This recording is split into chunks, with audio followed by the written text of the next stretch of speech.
السلام علیکم فرینڈز۔ اور اللہ کی رحمت سے نا امید نہ ہو، یقیناً رب کی رحمت سے نا امید وہی ہوتے ہیں جو کافر ہوتے ہیں۔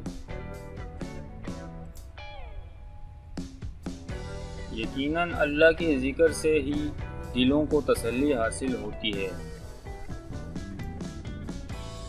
اے ایمان والو، داخل ہو جاؤ اسلام میں پوری طرح اور مت چلو قدموں پر شیطان کے، بے شک وہ تمہارا کھلا دشمن ہے۔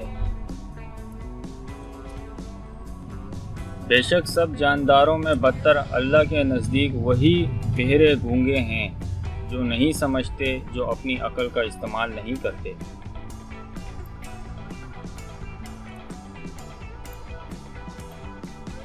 اور یتیم کے مال کے قریب بھی نہ جاؤ سوائے اس طریقے کے جو بہت ہی بہتر ہو، یہاں تک کہ وہ اپنی بلوغت کو پہنچ جائیں، اور وعدے پورے کرو کیونکہ قول و قرار کی باز پرس ہونے والی ہے۔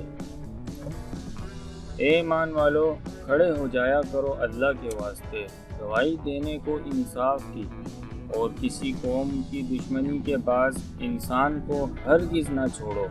عدل کرو، یہ بات زیادہ نزدیک ہے تقوی سے، اور ڈرتے رہو اللہ سے، اللہ کو خوب خبر ہے جو تم کرتے ہو۔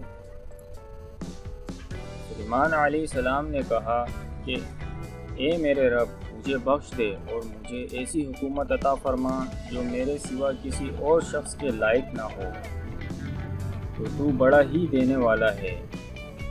کچھ تم چھپاؤ اور ظاہر کرو، اللہ تعالیٰ سب کچھ جانتا ہے۔ اور تو کہہ اے رب، معاف کر اور رحم کر، اور تو ہے سب سے بہتر رحم کرنے والا۔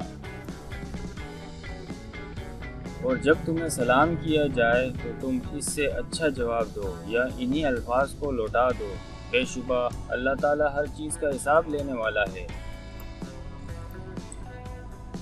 اور زمین میں اکڑ کر نہ چل کہ نہ تو زمین کو پھاڑ سکتا ہے اور نہ لمبائی میں پہاڑوں کو پہنچ سکتا ہے۔ روئے زمین کے تمام درختوں کے اگر قلمے ہو جائیں اور تمام سمندروں کی سیاہی ہو اور ان کے بعد 7 سمندر ہوں، تاہم اللہ کے کلمات ختم نہیں ہو سکتے۔ بے شک اللہ تعالیٰ غالب اور با حکمت ہے۔ مسلمان عورتوں سے کہو کہ وہ بھی اپنی نگاہیں نیچی رکھیں اور اپنی عصمت کی حفاظت کریں، اور اپنی زینت کو ظاہر نہ کریں سوائے اس کے جو ظاہر ہے۔